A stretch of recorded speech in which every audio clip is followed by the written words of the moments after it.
I want every person looking to get into gaming to be able to look on YouTube or on websites or in box art or in anything and see themselves and know that they have a place.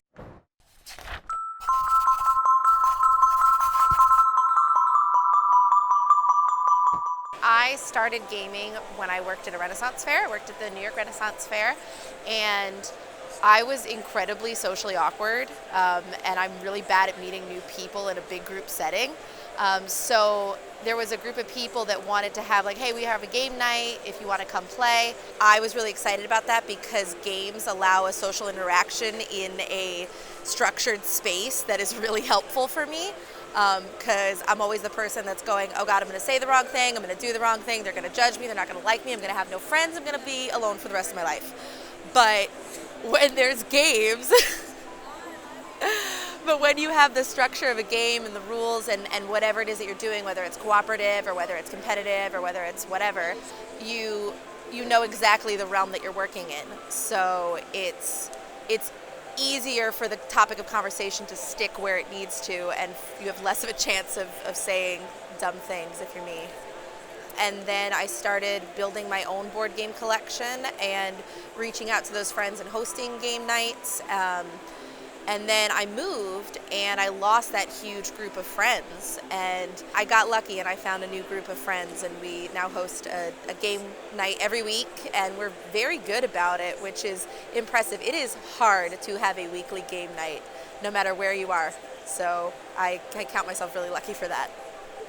It's funny, my whole life I was a self-identifying Hufflepuff because I value hard work and loyalty and friendship, and I still do.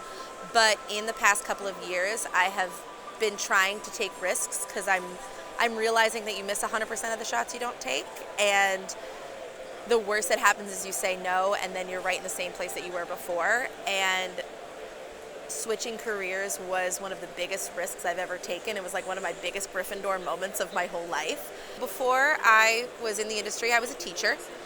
I think that learning through gaming is one of the best ways to learn, especially when you're a kid. The work of children is play. That's what they do, and that's how they learn. And you can see it when they're at recess, and they come up with their own rules, and they hold each other accountable to those rules, and they make up games. And having games as a teaching tool for social interaction, for skills. I used to bring in D20s and have them do math games with them. I would bring D10s and have them add them up and do place values. It's being able to have that structured play and that structured learning environment is huge. I noticed before I left teaching that students were very introverted, and they didn't reach out and play with each other as often. I say back in my day, but I do feel that that's true, that we used to interact a lot more. And whenever I could bring a board game into my classroom, they were interacting and they wanted to play it and they wanted to be friends and interact with each other. And that is a huge thing that we can bring for kids and adults alike. And there is something so rewarding about being a teacher and something so taxing about being a teacher. And I realized that the taxing aspects of it were too much and too far of a percentage. I was always told you're really good at teaching, and I was, and I misunderstood being good at something with loving it. You'd be surprised how much doing a performance report for a student's progress is similar to analyzing the performance aspects of games and marketing. So it was actually a surprising connection, but it was a chance that I took with absolutely zero risk because I enjoyed what I was doing, but I knew that if it worked out, it was going to be life-changing, and it was going to give me the chance to not just do what I was good at, but do something that I loved and was also good at. And that's the dream right there. Being a woman in this industry was always I always held myself back because I was always afraid that I wasn't going to be accepted because I was a female. Every time I walked into a friendly local game store and people looked up, I assumed it was because, oh, you're a woman and you don't belong here. And I to their credit, I don't know if that was true or if that was in my brain, and I was walking in there going, I don't belong here.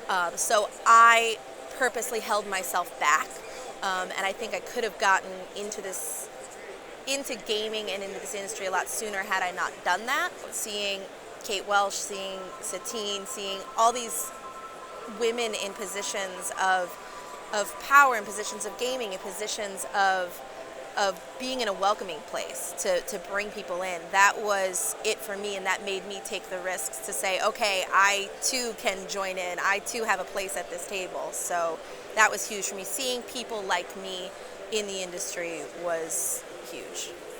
And now knowing that I'm on the other side of it and I can be that helping hand is incredible. And if I can get one person who wants to play games to come play games, and I have done a good job. And if I can get more than that, I've done a better job. But even just one person who's standing off to the side and going, I don't belong here, for me to say, no, you do.